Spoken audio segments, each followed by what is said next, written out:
하나님 말씀 함께 봉독합시다. 구약 성경 역대상 28장 5절로 10절입니다.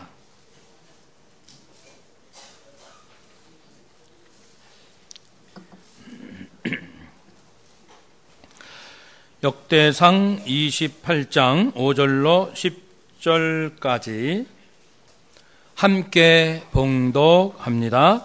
여호와께서 내게 여러 아들을 주시고 그 모든 아들 중에서 내 아들 솔로몬을 택하사 여호와의 나라 왕위에 앉혀 이스라엘을 다스리게 하려 하실세. 내게 이르시기를 내 아들 솔로몬 그가 내 성전을 건축하고 내 여러 뜰을 만들리니 이는 내가 그를 택하여 내 아들로 삼고 나는 그의 아버지가 될 것임이라. 그가 만일 나의 계명과 법도를 힘써 준행하기를 오늘과 같이 하면 내가 그의 나라를 영원히 견고하게 하리라 하셨느니라. 이제 너희는 온 이스라엘 곧 여호와의 회중이 보는 데에서와 우리 하나님이 들으시는 데에서 너희 하나님 여호와의 모든 계명을 구하여 지키기로 하라.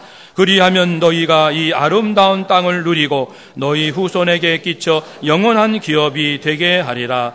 내 아들 솔로몬아, 너는 내 아버지의 하나님을 알고 온전한 마음과 기쁜 뜻으로 섬길지어다. 여호와께서는 모든 마음을 감찰하사 모든 의도를 아시나니 내가 만일 그를 찾으면 만날 것이요 만일 내가 그를 버리면 그가 너를 영원히 버리시리라. 그런즉 이제 너는 삼갈지어다. 여호와께서 너를 택하여 성전의 건물을 건축하게 하셨으니 힘써 행할지니라 하니라. 아멘. 네, 한 달에 한 번 정도는 아이들의 찬양을 들으면 어른들의 영혼과 마음이 더 맑고 깨끗해지는 것 같습니다. 오늘 우리 세대 통합 예배입니다. 이때만이라도 우리 온 가족이 한 자리에서 예배를 드리고 가족의 소중함을 깨닫고 또 예배의 소중함을 깨닫는 시간입니다. 우리 한 주간 학생은 학교에서, 부모들은 직장과 가정에서 얼마나 수고 많았습니까? 우리 서로 격려하며 인사합시다. 수고 많았습니다. 네. 그리고 우리의 수고는요, 헛되지 않습니다. 왜냐하면 믿음과 소망으로 우리가 애를 쓰는 것을 하나님이 알고 계시기 때문에요. 그런 의미에서 헛되지 않는다는 인사 다시 한번 서로합시다. 헛되지 않을 것입니다. 아멘. 그리 될 줄로 믿습니다. 네, 사랑하는 여러분, 이 세대 통합 예배는 이 시대에 아주 중요한 의미가 있습니다. 아마 우리나라의 흘러가는 모습들을 보면은 참 갈등이 많다, 이걸 느끼시죠? 곳곳에서, 물론 시기적으로도 그런 것이 있겠지만 이런 측면도 있지 않겠습니까? 우리 사회가, 개인이 또 모든 기관과 부서마다 갈등이 많은 이유가 혹시 이 땅의 사람들이 어르신들을 멸시하고 있기 때문은 아닐까, 그런 생각을 합니다. 그런 글도 저도 읽어봤습니다.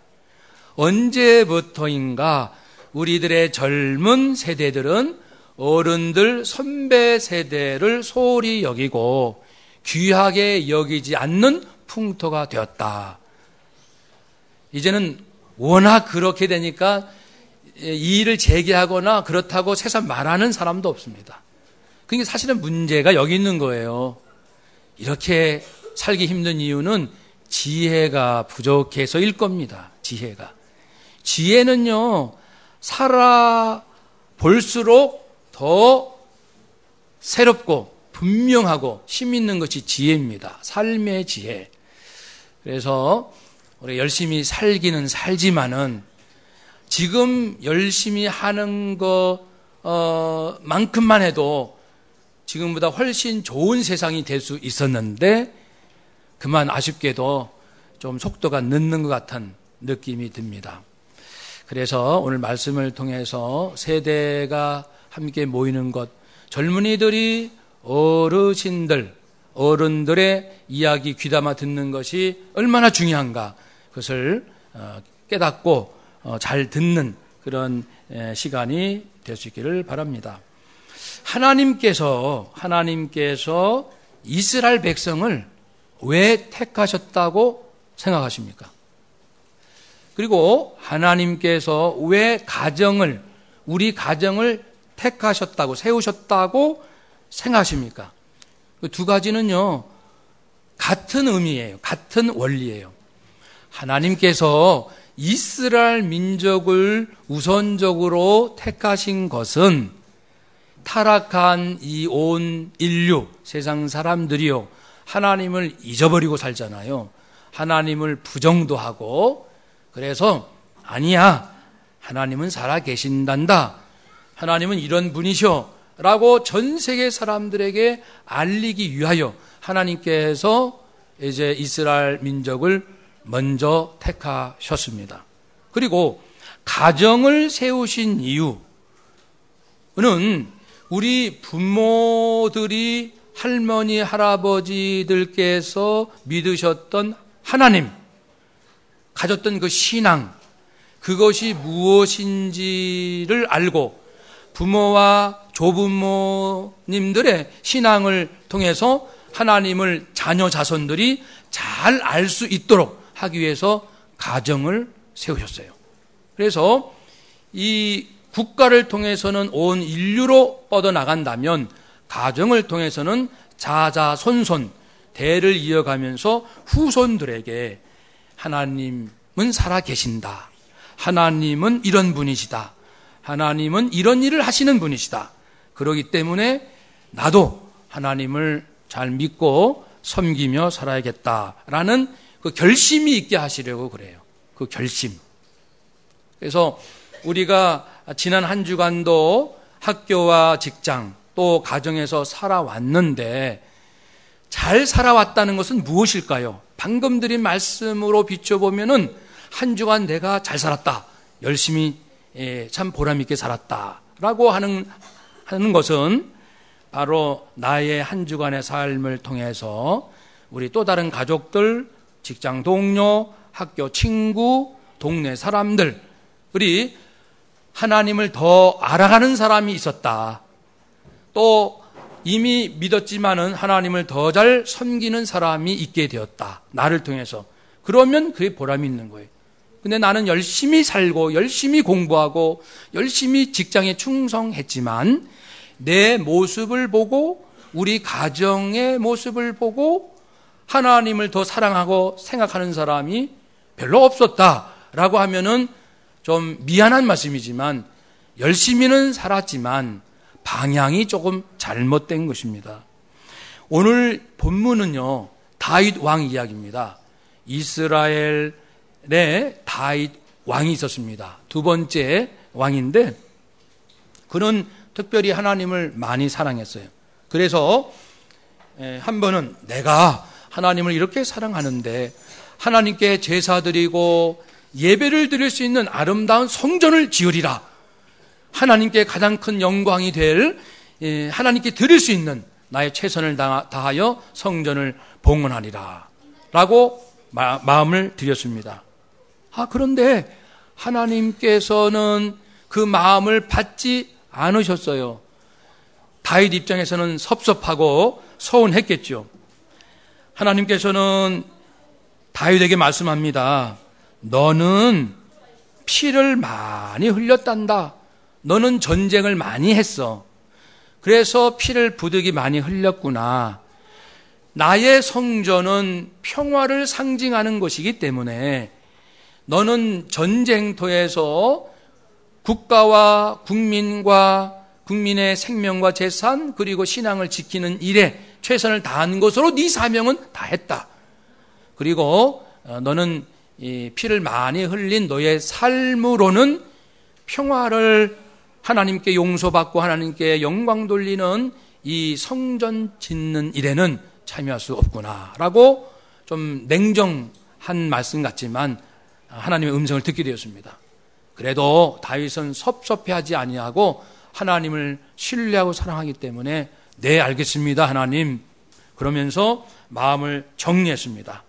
아쉽지만 하나님의 뜻이 그러하신다면 제 마음을 포기하겠습니다. 그리고서 하나님의 뜻을 알았으니까 이제 여러 고관들을 모읍니다. 고위직에 있는 지도자들을 다 불러 모아서 말을 하지요. 사랑하는 여러분, 이제 하나님께서 나에게 이렇게 말씀하셨습니다. 너의 아들 솔로몬, 그가 나의 성전을 짓고 성전들을 만들 것이다.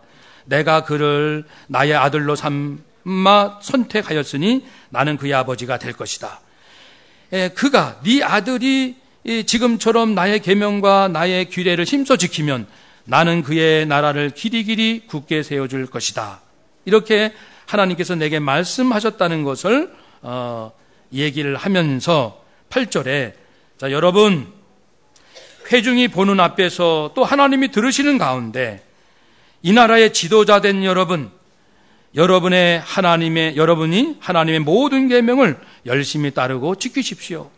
그러면 이 아름다운 땅을 차지할 수 있을 것이고 이 땅을 당신들의 자손에게 길이길이 물려줄 수 있을 것입니다. 그러니까 행복의 길, 우리가 그토록 원하는 성공, 참된 성공, 참된 행복, 그리고 참된 의미 있는 삶의 길이 여기에 선포가 되는 거예요. 여러분들이 하나님의 계명을 열심히 따르고 지키면은 틀림없이 여러분의 인생은 잘 될 것입니다. 그러면서 아들에게도 부탁합니다. 아들 솔로몬에게도, 나의 아들 솔로몬아, 너는 내 아버지, 너의 아버지의 하나님을 바로 알기 바란다. 그리고 온전한 마음과 기쁜 마음과 정성을 다하여 너의 아버지의 하나님을 잘 섬기도록 하여라. 그러면 주님께서 모든 사람의 마음을 살피시고 생각과 의도를 헤아리시기 때문에 네가 그런 중심을 가지고 하나님을 잘 섬기면, 그리고 네가 하나님을 찾으면 하나님께서 너를 만나 주실 것이다. 그런데 네가 하나님을 싫어하고 네가 하나님은 마음을 다 살피시는 분인데 마음에서 하나님을 멀리하면 하나님은 금방 눈치채신다. 한번 따라합시다. 하나님은 눈치가 빠르십니다. 그래서 내가 오늘 이 예배에도 기쁨으로 왔는지 억지로 왔는지 하나님이 아실까요? 모르실까요? 아시죠. 이제부터라도 기쁜 마음으로 하나님께 온 마음을 다하는 마음을 바꾸셔요. 하나님 또 금방 하십니다. 네가 하나님을 찾으면 하나님께서 너를 만나주신다. 성경에서 하나님께서 나를 만나주신다는 것은 인생이 바뀐다는 뜻이에요. 하나님께서 나를 만나주시면 세 가지 현상이 일어납니다. 한번 따라 합시다. 하나님께서 나를 위로하시고 나에게 말씀하시고 나를 도와주십니다. 이게 사랑, 지혜, 능력이에요. 하나님께서 나를 사랑하사 나를 위로해 주시고 어떤 누구도 나를 위로해 주지 못하지만 하나님만은 숨겨놓은 그 깊은 곳에 있는 마음, 상처, 외로움, 아픔까지도 다 위로하셔요. 그리고 어느 누구의 조언으로도 해결되지 않을 문제가 하나님의 지혜를 들으면 길이 보입니다. 하나님은 말씀해 주십니다. 그리고 어떤 누구의 도움으로도 해결되지 않을 문제가 하나님이 함께 하심으로 해결되는, 도와주시는 하나님이십니다. 그런 새 의미가 하나님께서 나를 만나 주셨다, 그런 말씀입니다. 솔로몬아, 네가 정말 속 깊은 마음에서 하나님을 사랑하고 하나님을 만나기 원한다면, 하나님 안에서 새로지기 원한다면 하나님은 금방 네 마음을 아시고 나타나신다. 너에게 오신다. 너를 위로하시고 너에게 말씀하시고 너를 도와주실 것이다. 할렐루야. 그래서 아버지 다윗 왕이 솔로몬에게 신신당부를 합니다. 그리고 주님께서 성소가 될 성전을 짓게 하시려고 너를 택했단다. 내 다음 왕이 될 사람은 넌데 왜인 줄 아니? 성전을 짓게 하려 함이야. 네가 왕이 될 때는, 대통령이 될 때는 뜻이 있단다. 나의 뜻, 나의 거룩한 성전을 짓는 사명을 너에게 주면서 왕이 되게 한 것이지. 그러니 이 사실을 명심하고 힘을 내어 일을 열심히 하거라 부탁을 했습니다.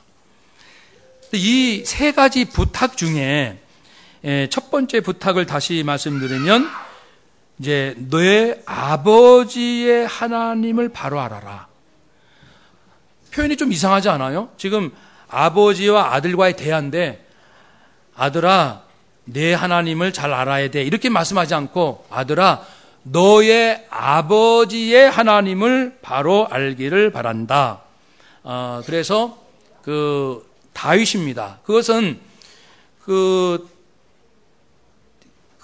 다윗은 자기의 삶을 통해서 가정에서 이제 아들에게 보여준 그 신앙생활 그리고 삶의 어려움들을 풀어나갔던 지혜들 그러한 삶 속에서 삶으로 아들에게 하나님이 누구시며 내 인생에 어떠한 일이 있었는데 어떻게 하나님 풀어가 주셨는지 그것을 네가 알 수 있길 바란다. 내가 만난 나의 하나님 그건 너희 아버지는 나야. 그렇기 때문에 내가 만난 하나님에 관심을 갖고 그리고 아버지인 내가 어떻게 기도했고 어떻게 위기를 넘겼고 어떻게 내가 어려움을 당했고 그것을 알기 바란다. 하나님께서 내 인생에 어떻게 나타나셨는지 왜 그럴까요? 그것은 자녀에게 가장 큰 영향을 미치는 자는 바로 아버지입니다. 부모입니다. 그래서 부모의 신앙은 자녀에게 가장 큰 선물입니다. 조부모, 할아버지, 할머니 신앙도 마찬가지입니다. 그런데 아까 말씀드린 것처럼 이 땅이 왜 이렇게 갈등이 많고 사람들이 살기 힘들어 하는가, 마음들이 이렇게 연약해져 가고 있는가? 그것은 젊은 세대들이 부모와 할머니, 할아버지들을 무시하기 때문이에요. 이것과 상관관계가 있어요. 영향이 있습니다. 그리고 이 믿음의 사람들도 신앙의 선조, 선배들이 어떻게 교회를 지켜왔고 어떻게 이 땅을 지켜왔는지에 대해서 별로 관심이 없는 거예요. 역사에도 관심이 없고 오직 자기 일, 자기 학교, 자기 직장 취업, 자기 성공 여기에만 관심이 있는 거예요. 그 역사랑 단절이 됐고 선배와 단절되고 부모와 그리고 이 세상에 하나님이 주신 어르신과 젊은 세대가 단절이 되다 보니까 자녀들이 부모의 지혜를 듣지 않고 할머니, 할아버지들의 삶의 지혜에 귀를 기울이지 않다 보니까 점점 젊은 세대가 어리석어져 가고 있어요. 지금 젊은 세대가 느끼는 행복함과 우리 어르신들이 그 나이 때 느꼈던 행복하고는 굉장히 차이가 있습니다. 삶은 비록 가난하고 어려웠지만은 마음만은 행복했습니다. 그러므로 이제 다윗, 솔로몬 입장에서는 내 아버지인 다윗, 하나님께서 다윗 아버지를 어떻게 만나 주셨는지 그리고 내 아버지는 어떻게 하나님을 섬겼는지 그것을 배울 필요가 있습니다. 다윗의 인생 가운데 세 가지가 눈에 띕니다. 여러 가지 사건들도 많은데 다윗이 경험한 하나님 세 가지입니다. 한번 따라합시다. 마음의 중심을 보시는 하나님, 위기에서 건져주시는 하나님, 구원의 꿈을 이루어 가시는 하나님. 아멘. 그러니까 솔로몬이 이걸 배워야 돼요. 아버지의 삶을 통해서. 다윗은 8 형제 중에 막내 아들이었습니다. 세상적으로는 별로 주목받지 못할 그런 사람이었지만 하나님께서는 마음의 중심을 보시고 그를 왕으로 정하셨습니다. 중심을 보시고. 또한 다윗은 나라를 군사적인 위기와 우상숭배 오염으로부터 잘 지키고 또 친구 요나단의 아들을 지켜주는 의리도 있었고 자기를 죽이려는 원수를 너그럽게 살려주었던 너그럼도 있었어요. 용서도 있었고 믿음도 있었고. 그런데 다윗은 다른 한편에서 연약함과 실수도 덜어 있었습니다. 상대방을 두려워하여 거짓으로 위기를 모면하라고 했고 충성스러운 측근의 가정을 향하여 성적 범죄를 저질렀고, 하나님을 의지하기보다는 눈에 보이는 군사력을 키우려고 인구조사를 했고, 이러한 하나님을 온전히 의지하지 못하는 실수와 연약함도 여러 번이 있었습니다. 그렇지만 다윗은 그때마다 진실로 회개했고, 하나님께서는 그를 용서해 주셨습니다. 나의 보는 것은 사람과 같지 아니하니 사람은 외모를 보거니와 나 여호와는 그 중심을 보느니라. 하나님께서는 내 마음을 보시는 거예요. 내 마음을 찾으시는 거예요. 그래서 저는 우리 교회의 담임 목사로서 정말 소중한 꿈을 가지고 있는데, 우리가 하나님께서 기뻐하시는 마음을 남이 그렇게 알아주지 않을지라도 우리가 안에서만 잘 준비해 가면은, 때가 되면은 하나님께서 우리 당산동교회, 저도 그렇고 우리 장로님들도 그렇고 권사님, 집사님, 우리 교회학교 모든 자녀들을 귀하게 쓸 때가 온다라고 믿고 있습니다. 우리 안에 어떤 마음, 하나님께서 기뻐하시는 마음만 잘 준비하세요.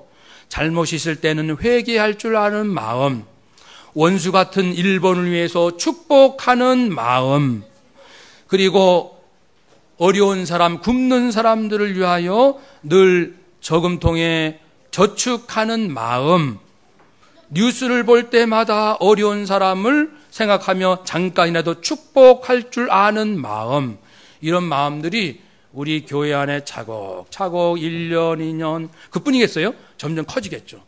더 나아가서는 인류를 사랑하는 마음으로 잘 우리가 준비하면요, 그리고 자그마한 일들을 실천해 나가면 때가 되면 하나님께서 놀랍게 다윗을 쓰시듯이 우리를 사용하실 줄로 믿습니다. 사랑하는 여러분, 솔로몬이 이걸 배워야 돼요. 눈에 보이는 것에 현혹되지 말고 우리 아버지를 보면은 하나님은 중심을 보시는 하나님이시요. 두 번째, 하나님은 위기에서 건져주시는 하나님이십니다. 그 블레셋 강대국이 침략할 때 어린 소년 다윗이 물맷돌로 장수를 골리앗을 물리친 사건, 이건 하나님께서 함께 하지 않으시면 도저히 불가능한 일입니다. 또 다윗을 죽이려는 사울왕을 피해서 여러 번 피신 다니고 숨고 그랬어요. 그때마다 여러 음모를 만나게 되고 죽음의 위기를 만나고, 심지어는 자기가 철석같이 믿었던 사람들로부터 배신도 당하는 아주 고통스러운 일이 있었지만 하나님께서는 끝까지 다윗을 지켜주셨습니다. 내 아들아, 하나님을 잘 섬기면 어떤 누가 나를 헤아려 하고 나를 배신한다 할지라도 다 하나님께서 나를 지켜주신단다. 할렐루야. 그래서 그는 시편 23편을 노래했습니다. 여호와는 나의 목자시니 내게 부족함이 없으리로다. 그가 나를 푸른 풀밭에 누이시며 쉴만한 물가로 인도하시는도다. 내 영혼을 소생시키시고 자기 이름을 위하여 의의 길로 인도하시는도다. 내가 사망의 음침한 골짜기로 다닐지라도 해를 두려워하지 않을 것은 주께서 나와 함께 하심이라. 주의 지팡이와 막대기가 나를 안위하시나이다. 주께서 내 원수의 목전에서 내게 상을 차려주시고 기름을 내 머리에 부으셨으니 내 잔이 넘치나이다. 내 평생의 선하심과 인자심이 반드시 나를 따르리니 내가 여호와의 집에 영원히 살리로다. 아멘. 여호와는 나의 목자시니 내게 무엇이 없다? 부족함이 없으리로다. 위기에서 언제나 건져주시는 하나님, 이런 하나님을 내 아들아 너도 배우거라. 그 하나님을 만나거라. 세 번째, 다윗을 통해서 하나님은 위대한 꿈을 펼쳐가십니다. 그것은 메시아 예수 그리스도가 바로 유다 혈통 다윗 자손으로 태어나십니다. 물론 솔로몬이 그때야 그것을 깨달을 수 없었겠죠. 그렇지만은 이 다윗은 그때나 그 이후 이스라엘 역사에서나 초대 신약 성경 초대 교회에서나 언제나 다윗은 메시아 예수 그리스도의 예표, 흠도 있긴 있었지만 인간인지라, 그렇지만은 그리스도를 미리 우리에게 깨우쳐 주는 예표로서 다윗이 인용되곤 했습니다. 초대교회에서도 그랬죠. 우리 예수님은 다윗의 자손이야. 그렇지만 다윗의 주님이 되시기도 하신다. 그러면서 이 다윗 왕이 얼마나 소중한지를 잊지 않고 그랬습니다. 하나님은 하나님 마음에 합한 맞는 사람을 찾는다고 했습니다. 하나님 마음에 맞는 사람. 비록 다윗이 실수도 있었지만은 전체적으로 보면은 평생 그는 여호와 보시기에 정직히 행하였고 하나님의 뜻을 따르며 살았던 믿음의 사람이었습니다. 그래서 지금도 이스라엘 사람들은 다윗의 별을 사용하면서 다윗과 같은 강대한 나라가 될 것을 소망하는데 깨달아야겠죠. 인간적인 이 땅에서의 나라가 아니라 예수 그리스도를 통하여 온 인류가 구원받는 하나님의 나라를 예수님을 통하여 만들어 가십니다. 여러분, 이제 우리는 우리 가정을 통해서 다윗 왕이 아들 솔로몬에게 신앙교육을 시키듯이 우리 아들, 딸들에게 믿음으로 하나님을 잘 알고 그리고 하나님께 온전한 마음을 쏟을 수 있도록 훈련시켜야 됩니다. 온전한 마음이라는 것은 원어로 이 분리되지 않는 마음, 하나님 사랑, 돈 사랑, 부모가 그런 모습을 보이면 안 됩니다. 하나님 사랑, 재물 사랑, 그러면 안 됩니다. 오직 하나님 사랑. 돈이 필요 없다는 게 아니고 내 인생의 기쁨은 돈이 아니요 하나님. 돈은 단지 물질, 성경에서 한 부분을 얘기했지만 세상적인 것을 포함하는 거예요. 내 인생의 기쁨은 하나님이시지 취업이 아니다. 물론 취업도 기뻐요.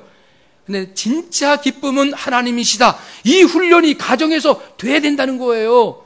내 인생의 기쁨은 하나님이시지 내 성적표가 아니다. 그겁니다. 내 인생의 영원한 기쁨은 하나님이시지 결혼이 아니다. 그겁니다. 결혼을 소홀히 여긴다는 것은 물론 아니죠. 무엇이 내 인생에 영원토록 평생토록 기쁨과 즐거움의 근원이 되시는가? 누굽니까? 하나님이십니다. 하나님만 잘 믿고 사명 깨닫고 하나님 잘 섬기면은 틀림없는 인생, 가장 위대한 인생을 할 수 있습니다. 지금 말씀드린 것처럼 여러분은 어떻게 보시는지 제가 보는 눈으로는 지금 사람들이 지혜가 부족하다는 겁니다. 지혜가 부족하다.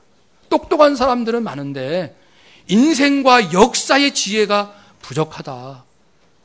어디서 배울 것인가? 하나님이 최고십니다. 여러분 성경 말씀만 잘 따라가시면은 여기서 실수했던 것, 저기서 잘못했던 것 다 넘어갈 수 있지 않습니까? 성경에 다 비법이 있습니다. 동물들의 전쟁이 있었습니다. 제가 이제 예화를 하나 드릴게요. 사자가 총지휘관이 됐습니다. 동물들이 사방에 몰려들었습니다. 자, 저쪽하고 우리가 지금 싸우게 되었다. 뭉치자. 많은 동물들이 모였는데 그만 동물들이 서로의 모습을 보더니 킥킥킥 때문에 웃고 손가락질하고 막 약 올리고 조롱하는 거예요. 당나귀는 멍텅구리라서 전쟁에 방해만 될 테니 돌아가는 게 낫지. 토끼 같은 겁쟁이가 어떻게 싸움을 한다고 여기까지 온 거야? 한심하군. 개미는 힘이 약해서 어디에 쓰겠어. 코끼리 저렇게 덩치 커가지고 적에게 금방 들키잖아. 서로 그러는 거예요. 이때 총지휘관인 사자가 호통을 쳤습니다. 시끄럽다. 모두 조용히 하라. 당나귀는 입이 길어서 나팔수로 쓸 것이고 토끼는 걸음이 빠르니 전령으로 쓸 것이고 개미는 작아서 눈에 안 띄니 적진에 게릴라로 파견할 것이고 코끼리는 힘이 세니 전쟁 물자를 운반하는 일에 쓸 것이다. 그랬더니 모든 동물들이 고개를 끄덕이면서 다 이게 쓸 데가 있구나. 우리 서로 인사합시다. 당신도 쓸 데가 있습니다. 믿습니까? 아멘.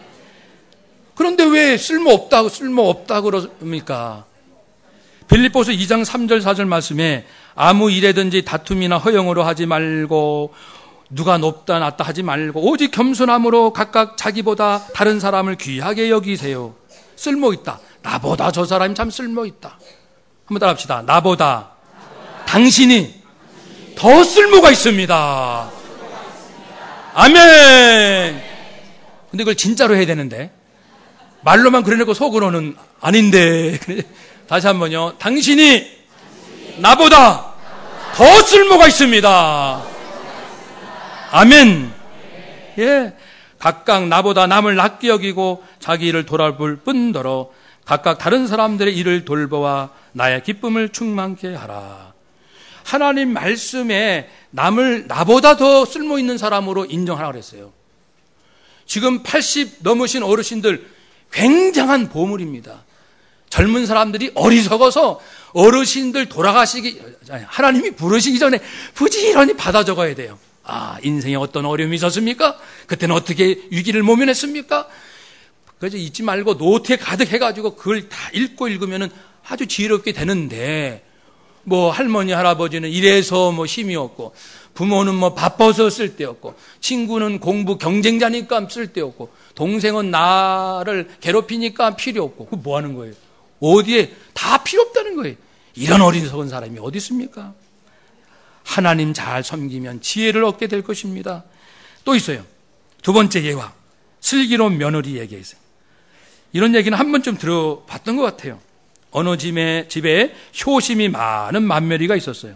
살림은 넉넉하지 않았지만 함께 밥을 먹으며 행복하게 산 집이었는데 항상 시아버지 국에 고기를 듬뿍 담아드리고 자신의 국에는 고기 건더기를 조금밖에 안 넣었어요.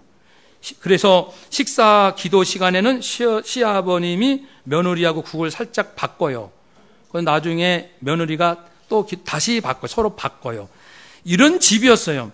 항상 좋은 것을 부모님, 맛있는 음식 할 때 부모님을 먼저 대접하는 며느리가 있었습니다. 그 세월이 지나자 그 맏며느리의 자녀들은 항상 맛있는 음식이 생기면 누구를 먼저 드릴까요?